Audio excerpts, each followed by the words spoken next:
मन मंदिरा गजर भक्तीचा.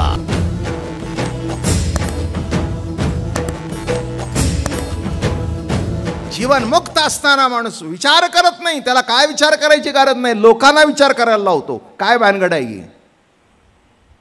भानगडीत अडकलेल्या माणसाला सगळ्या भानगडीत दिसतात.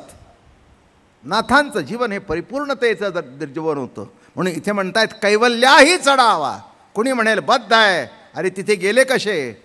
अरे हे बघा ज्ञानोबा म्हणाले, पोखीत तिरीचे पादप समुद्रा जाय आप गंगेचे जैसे फेडीत पापताप. गंगा जाते तेव्हा सगळ्या गावांचा उद्धार करत करत करत जाऊन पोचते. तसं संतांचा अवतार सामान्यातल्या सामान्य माणसाचा उद्धार करण्याकरता अवतार आहे. म्हणून नाथाने विचार केला नाही. बरं एक लक्षात ठेवा, कोणीही जाणं चुकीचं आहे. हे बघा नाथ महाराज अगदी 100% शास्त्रोक्त होते. त्यांची मुंज झाली होती, ज्ञानोबाराची झाली तरी नव्हती. 100% शास्त्रोक्त मुंज वगैरे झालेली व्यक्ती जेव्हा या पद्धतीने सर्वसामान्य माणसाला जवळ घेते तेव्हा ते संत आहेत का संताचे संत आहेत? किंबहुना मुकुटमणी आहेत, मुकुटमणी आहेत. म्हणून ज्ञानाचा एका आणि नामाचा तुका अशी म्हण पडली. ज्ञानाचा एका आणि नामाचा तुका ही म्हण का पडली? कारण ज्ञानोबारायांनी दिशा दाखवली. माझं बोलणं कळलं का तुम्हाला? माहिती आहे ना ज्ञानेश्वरी कोणाच्या ओट्यात टाकली? श्री ज्ञानेश्वरी येऊन स्वप्नात, स्वप्नात येऊन सांगितलं पाठांतराने ज्ञानेश्वरी अशुद्ध झालेली आहे, तू हे घे आणि प्रत शुद्ध कर, माझ्या गळ्याची मुळी काढ. गळ्याची मुळी काढ म्हणजे ह्यांनी नको ती भाषामध्ये घालून माझा घसा बंद केला आहे. माझं बोलणं कळलं का? काही काय माणसं बायका घरात म्हणतात, तुम्हाला खरं सांगू का, त्या घरात माझी एकदम गळेचेपी झाली आहे. म्हणजे तिला गळा कोणी दाबलं नाही, म्हणजे तिला आपलं मत प्रगट करायला जागा नाही. तसं ज्ञानेश्वरीमध्ये इतकी घुसवाघुसवी झाली की माझ्या गळ्याला मुळी लागली आहे, नाथा तेवढी तू काढ. आता केवढे अधिकार संपन्न असतील. मग त्याने तिथे लिहिलं आहे शके 1212 ते टीका केली. ज्ञानेश्वरी सच्चिदानंद बाबा आदरे लेखुकू झाला आणि ज्ञानेश्वरी मुळात शुद्ध होती, पण पाठांतराने शुद्ध आबद्ध झाली आणि ती नाथानी प्रत शुद्ध केली. नाथानी प्रत शुद्ध केली पुन्हा. म्हणून नीट लक्षात घ्या की कैवल्याही चढावा. आता ही जी गोष्ट सांगितली ती कशात बसते? कोणी करू शकेल? ताकद आहे? कोलाटणीच्या पालात जायची शक्य नाही. अहो त्या गल्लीतून सुद्धा जाताना घाम फुटेल, गल्लीतून जाताना सुद्धा वाटेल मला कुणी बघितलं तर माणसं काय म्हणतील. हे म्हणले कुणी काय म्हणू दे, मला माहिती आहे आणि मी काय आहे. शेवटी तेच माणसं म्हणायला आली, नाथ महाराज तुम्ही खरे संतात. नाही म्हणलं, पूर्वी म्हणलं तेच खरं आहे. काय पूर्वी जे मला शिव्या देत होता तेच खरं आहे, आता म्हणताय संत आहे. अहो तुमची जर माझ्यावर निष्ठा आहे तर तुमच्या मनात अशी विकल्प आलेच का? माझं बोलणं कळलं का?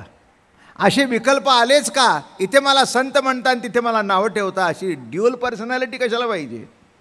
म्हणून या ठिकाणी महाराज म्हणाले कैवल्याही चढावा करीत विषय सेवा झाला भृत्य बुज्जू कालवा भक्तीची घरी. अहो कैवल्य म्हणजे ऐसे जाण जे आपुलेनीची आपण तृप्त.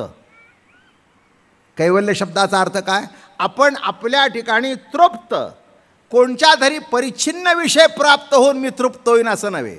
काय म्हणतात बघा, अहो कैवल्य म्हणजे ऐसे जाण जे आपुलेनीची तृप्त आपण, जे सर्वदा अपेक्षहीन आनंद रूप, जे आनंद रूप आहे बरं का. ते आनंद रूपच आहे, कशाची अपेक्षा नाही, पण आपलाच आनंद भोगण्याकरता आपण जगत आहे. त्या कैवल्याची प्राप्ती तैक सुदेशी ओळविली तृप्ती. म्हणून विषयाच्या ठाई रती विषयत्व नेगे. काही काही गाणं लोक दुसऱ्याकरता गातात, काही काही असे असतात सकाळचा रियाज करतात तर सगळ्या खिडक्यांना दार बंद करतात. म्हणले तुम्ही गाणं इतकं चांगलं गाता, सकाळी तर छान गाता. म्हणजे लोकांना ऐकण्याकरता नाही, मी लोकांच्या करता गात नाही, मला बरं वाटतं म्हणून गातो मी. माझं बोलणं कळलं का? मी कशाकरता गातोय? माझा स्वत्वाचा आनंद भोगण्याकरता मी गातो, हे लोकांच्या करता गात नाही. ते मैफिलीला या, सकाळी गातो, माझ्या आवडीकरता गातो. मला आठवतं दादा महाराजांचे शेवटचे शब्द. हजारो माणसापुढे पंढरीच्या वाळवंटात कीर्तन केलं त्यांनी. शेवटचा काळ एक मी तुम्हाला सांगतो, शेवटपर्यंत प्रवचन त्यांचं कधी बंद झालं नाही. शेवटी काय म्हणायचे माहिती आहे का, आता जास्ती श्रोते नको, एक 3-4 आवडीचे असले म्हणजे झालं. माझ्या बोलण्यात शंका काढणारे नको, शब्दाशी समरस होणारा श्रोता पाहिजे. 3-4 श्रोते असले खूप झालं. माझा मी रमून जातो. आजारी पडले तरी प्रवचन बंद नाही. सकाळी उठायचे 5 वाजता, रात्री ताप आलेला असायचा बरोबर 4-5, मरगळलेले असायचे असे. आणि सकाळी उठले की फ्रेश तोंड बिंड धुतलं की उपर नाही घालून कपडे बदलून असे बसले प्रवचनाला की हां चला आता आपली संत वचनाची गुटी घेऊया. लहान मुलांना गुटी पाचतात ना, काय म्हणायचं, संत वचनाची गुटी घेऊया. आता एकदा गुटी घेतली की मग 7 दिवस पडून राहायचं. काय बोधाची अवस्था होती. काय बोधाची अवस्था होती. संतांच्या चरणावर जे मस्तक ठेवलं ते शेवटपर्यंत दुसऱ्या कुणाकडे मस्तक वाकलं नाही, संतांच्या चरणावरच ठेवलं. काय अवस्था आहे. नीट समजून घ्या, नात समजून घ्या. ही जी गोष्ट सांगितली ना ती कळसाची गोष्ट आहे, इतकी साधी गोष्ट नाही आहे. मनात विचार आला तरी आपल्याला लाज वाटते, आणि इथे प्रत्यक्ष घडत असताना सुद्धा लाज वाटली नाही. ही काय अवस्था आहे. म्हणून या ठिकाणी म्हणाले, त्या कैवल्याची प्राप्ती ते क्षुदेशी बोळविली तृप्ती, म्हणून विषयाच्या ठाई रशी विषयत्व नाही. अरे ती स्वगोडी भोगत असल्या कारणाने तो विषयातून विषयाची गोडी भोगत नाही, विषयातून स्वप्रतीती घेतोय, म्हणून तो विषय त्रासदायक होत नाही. माझं बोलणं कळलं का. तो विषय काय त्रासदायक होत नाही. नाना विपाई नाना रस, ज्ञानी नातळे त्या रसाच, सकळ रसांचा जो रस आतुडला त्याची. सर्व रसांचा रस जो ब्रह्मरस, जो प्रेमरस, जो प्रभुरस, तो रस तो चाकत असल्या कारणाने इतर रसावर त्याचं लक्षच नाही आहे. विषय जरी इंद्रियावर ठेवले तरी विषयातून प्राप्त होणारा जो आनंद आहे तो विषयाचा नसून निजज्ञानाची प्रतीती आहे. या भूमिकेवर हे त्यांचे शब्द आहेत. ते काय म्हणायचे, जिभेवर विषय ठेवावा, पण विषय ठेवल्यानंतर जो आनंद मिळतो तो विषयाचा नाही, तो विषयाचा नसून आपल्या निजगोडी त्याच्यातून प्रकट होते. म्हणून इथे उभी आहे बघा, इंद्रियद्वारा यथा अनुगती प्राप्त विषया ते सेविती, परी सेविली आई सेनिती विषय स्फूर्ती स्फुरणा. तो इंद्रियाचे मेळे सुखे विषया माझी जरी लोळे, तरी विकाराचे मिटाळे न मळे बोधू जायाचा. तो तिथे गेला तरी त्याच्या तो मळ येतच नाही, त्याला अंगाला मळ तो लागतच नाही. इतकं काही काही कापडं अशी आहेत बघा की त्याला मळ लागतच नाही, पाणी पडलं तरी ते असं निघून जातं नाही का. ताडपत्री वगैरे काय आहे नाही का. बाकीचं कपडा असेल, आता मंडप आहे, कॉटनचा कपडा असेल सुकून घेतो, पण प्लास्टिकचं टाकलं तर गरगळून जातं. एवढा पाऊस बुजला, ते म्हणले एवढा पडला पण भिजलं नाही, ते म्हणले प्लास्टिक आहे. तसे यांची वृत्ती कशी आहे, त्याच्यात आहे. म्हणजे पावसात तर भिजते पण भिजली नाही. अर्थ कळला का.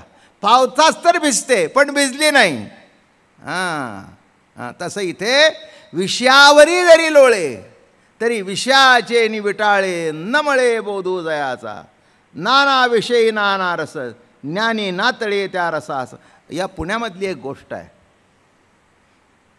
एका बीन वाजवणाराची गोष्ट आहे, मला नाव लक्षात नाही. आणि इतका सुंदर बीन वाजवणारा होता तो बरं का. त्याने उतार वयामध्ये एका मुलीशी लग्न केलं.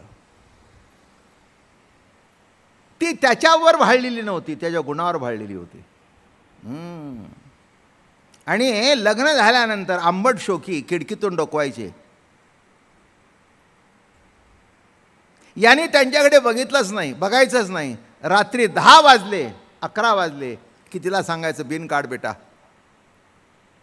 तिनेही काढायचं आणि यानेही काढायचं. रात्र त्या संगीताच्या आनंदामध्ये रोवायचे. मग माणसं, काय रे तुला दिसलं का. नाही म्हणला, काहीच दिसलं नाही. तोही वाजवत होता आणि तीही वाजवत होती, आणि तुम्ही बाहेर वाजवत बसा. नाही मग त्यात ह्याच्यापेक्षा दुसरं काय सांगू. काय त्यांना जी अपेक्षा होती नाही का, ती कशावर भाळली होती? गुणावर, गुणावर, गुणावर. हां, नीट लक्षात ठेवा. तेव्हा त्याच्यावर भाळलेली नव्हतं, म्हणजे विषयात अडकलेली नव्हती. तसं या ठिकाणी महाराज म्हणतात, नाना विषयी नाना रस, ज्ञानी नातळे तया रसास, सकळ रसांचा जो रस आतुडला जासी, ज्याच्या प्रवाह आर पडे ते एकही आवडी आवडे, त्यासी कैवल्याहुनी गाडे तेचे होय. अरे त्या विषयातून जो प्रभू प्रेमाचा रस कैवल्याहुनी गाडे, कैवल्याहुनी गाडे, त्याच्याही पलीकडे कैवल्या ही चढावा, करीत विषय सेवा, बोलिले तो भाव वरवा ऐसा असे. अगा विषयीचे सेवनी, विकारुची नुठी मनी, तरी कैवल्याहुनी तेची नेके. विषय सेवन करत असताना सुद्धा मनामध्ये विकार निर्माण न होणं हा कैवल्याही चढावा आहे. कळलं का आता तुम्हाला? नाथ तिच्या पाला जाऊन सुद्धा त्यांच्या मनात विकार उत्पन्न झाला नव्हे असं नव्हे, तिच्याही मनातला विकार काढून टाकला. म्हणजे विषयाच्या अधीन जाऊन सुद्धा विषयापासून आलिप्त मागे सरणं हा कैवल्याही चढावा आहे. कळलं का? अगदी जितकं सोपं करून सांगता येईल तेवढं सांगण्याचा मी प्रयत्न करतो आहे. आणि मी काही सांगत नाही, मला इथे बसल्यानंतर सोपं करता येतं तेवढं ते महाराज करतात आतून. असं नाही की मोठं मी काय मनन चिंतन बिंतन करतो, असं काही नाही. या ओव्या मला लहानपणापासून माहिती आहेत, म्हणून 2 दिवस पुस्तकसुद्धा हातात घेतलं नाही. आमचा रमेश म्हणला काही वाचायचं नाही का? नाही म्हटलं, सगळ्या पाठ आहेत त्या ओव्या. आता काय, आता तिथे बसल्यानंतर महाराज काय सांगतील ते बघायचं. मी तुम्हाला सांगू का, या 2 दिवसात जी कैवल्या चढावा मी ओवी सांगितली, हे माझ्या आयुष्यात मला कधी सुचलं नव्हतं. इथले पांडुरंगाचा, गणरायाचा आणि सद्गुरू दादा महाराज अप्पा महाराजांचा आशीर्वाद आहे. कारण ही ओवी अशी सोपी नाही आहे, चक्रावून टाकणारी ओवी आहे. कारण इतर तत्त्वज्ञानाचं जे ध्येय त्याला बाजूला सारायचं आणि भक्तीमध्ये सारायची ही काही साधी गोष्ट नाही आहे. हे ज्ञानोबारायासारखा तत्त्ववेत्ताच हे करू शकतो, आणि त्यांचा शब्द असल्याकारणाने त्याला चॅलेंज कोणी करू शकत नाही, हे वैशिष्ट्य. मन मंदिरा गजर भक्तीचा.